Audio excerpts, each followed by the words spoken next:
Hello, everyone, and welcome to another episode of the Wise Decision Maker Show, where we help you make the wisest and most profitable decisions. My name is Dr. Gleb Tsipursky. I'm the CEO of Disaster Avoidance Experts, the future of work consultancy that sponsors the Wise Decision Maker Show. And I'm joined today by Paul. Paul, tell us a little bit about yourself and what you do. Thanks for having me on the show today, Gleb. I am Paul Sephton, and I work at Jabra. I look after our brand communications, and amongst other things, that includes a lot of the first-party research that we have been conducting since the start of the pandemic, looking into hybrid work and future of work trends. And so talking about that first-party research, I know you just released an interesting new study on remote work communication. Tell me a little bit more about the study and what you found. So I think, as you mentioned, for the past few years, we've been looking at a lot of first-party research on what people are looking for from the future of work. But there are often some things that people don't necessarily know they can tell us, and that's the biological side of working. And so we wanted to look at doing more of a psychology-based piece of research to look more into the behavioral elements of how you and I might interact in an online environment and how technology might impact the way in which we're interacting based on our ability to hear and see each other clearly.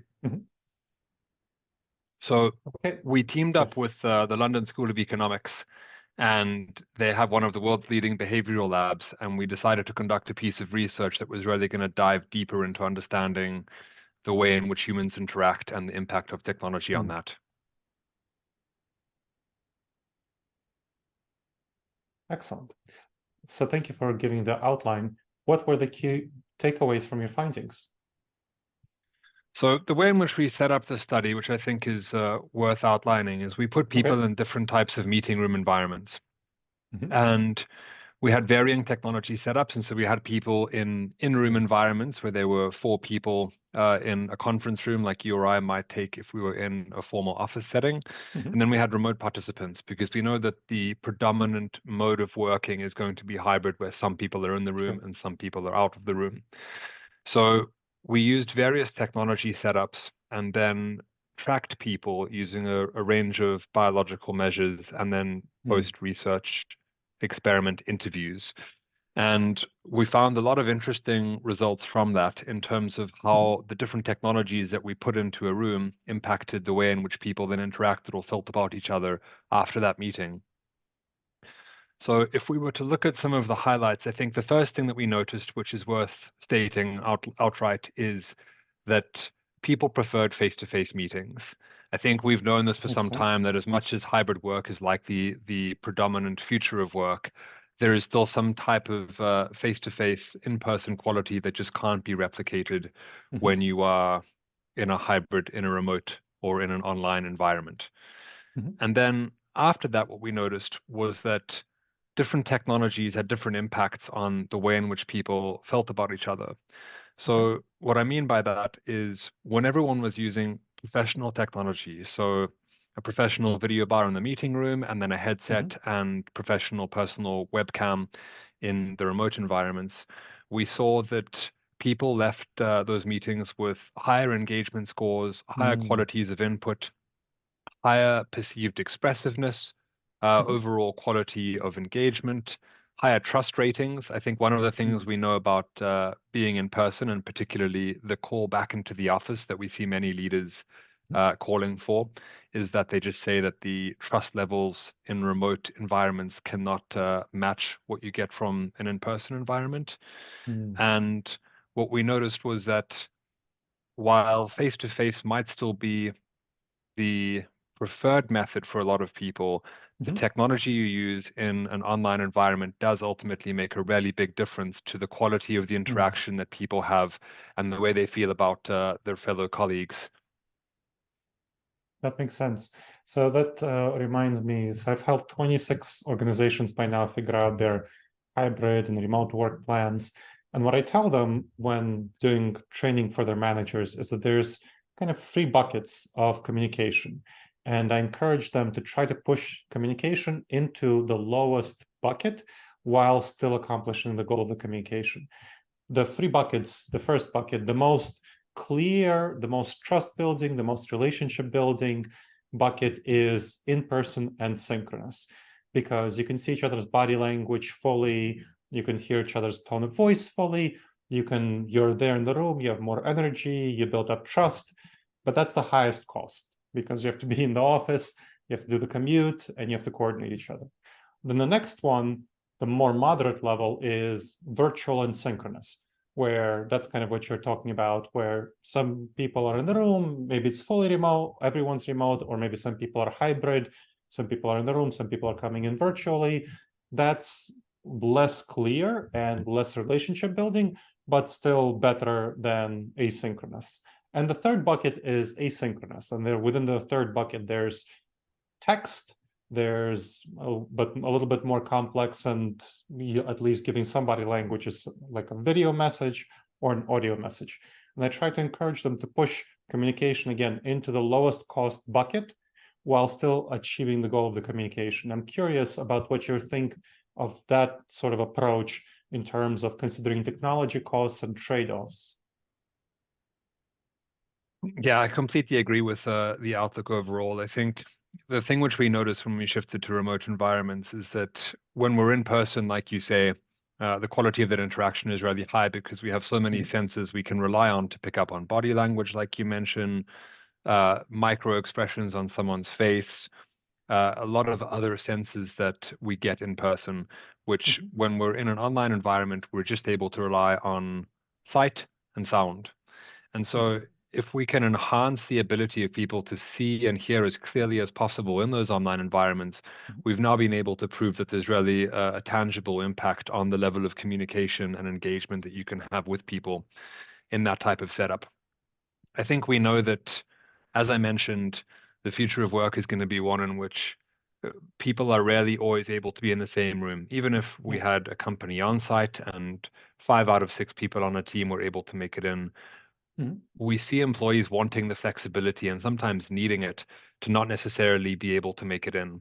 And so there'll almost always be that online element. And if you can maximize the ease with which people can communicate and almost bring it as close to in person as possible by pulling down some of those barriers, making sure that people are feeling confident, feeling like they can see and be seen and hear and be heard, then overall, you'll maintain that productivity across any type of globalized workforce, across any type of hybrid work setup, and still benefit potentially from those in-person meetings as and when you call them, but know that you've set your teams up for the most productive level of communication they can achieve with the right technology, no matter where they're needing to work from. That makes sense. I'm curious specifically to dive into the technology for hybrid meetings.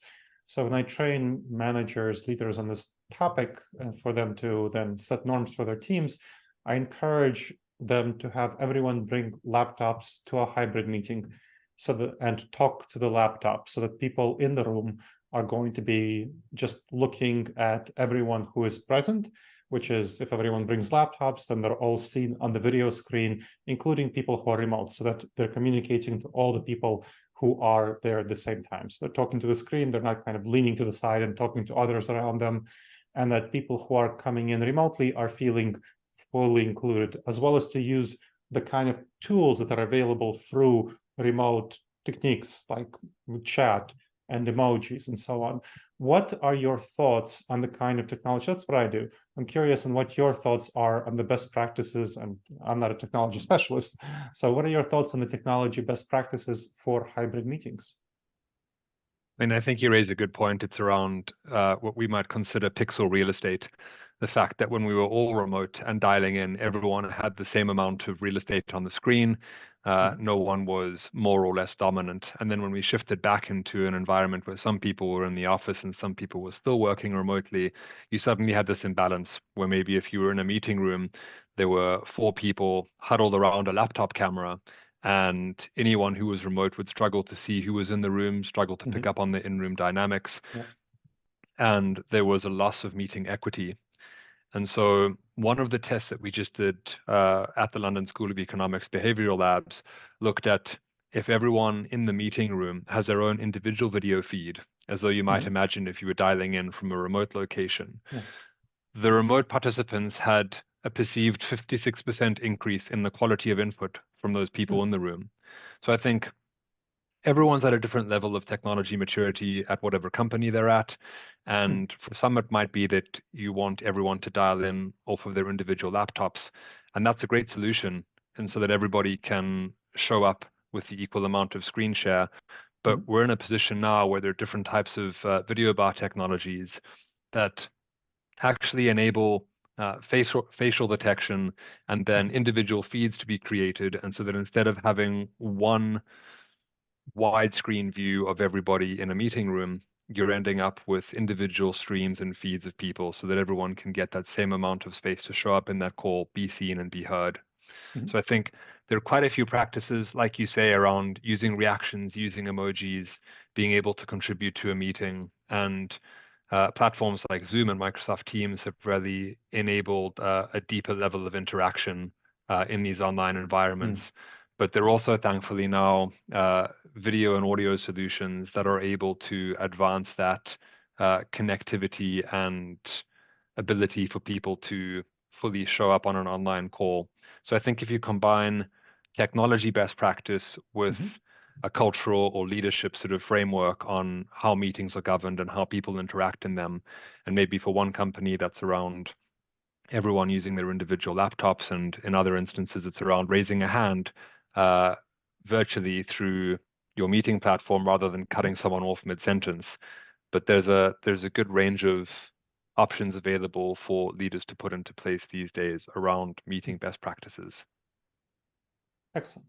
Now, as we're coming to the end of the interview, I'm curious to hear your thoughts about the future. We are having more conversations about augmented reality and virtual reality technology solutions.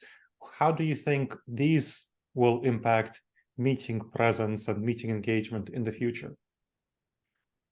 I think it's a really exciting time from that perspective. We'd maybe come from a position or a way of thinking where in-person meetings were best. And as technologies are advancing more and more, I think we'll move into a space where you're almost at a disadvantage taking a meeting without any technology in a room.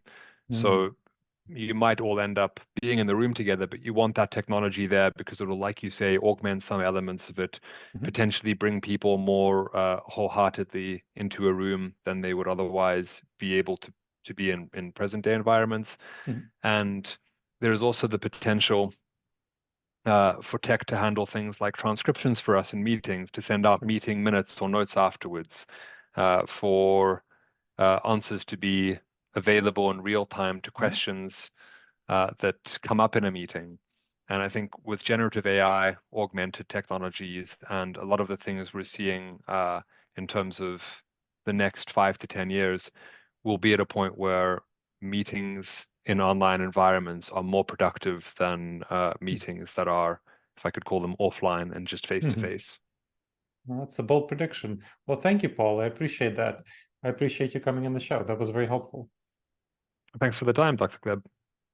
And thank you to the audience for checking out another episode of the Wise Decision Maker Show. Please make sure to subscribe wherever you checked out the show and leave a review. It helps others discover the show and helps us improve the show.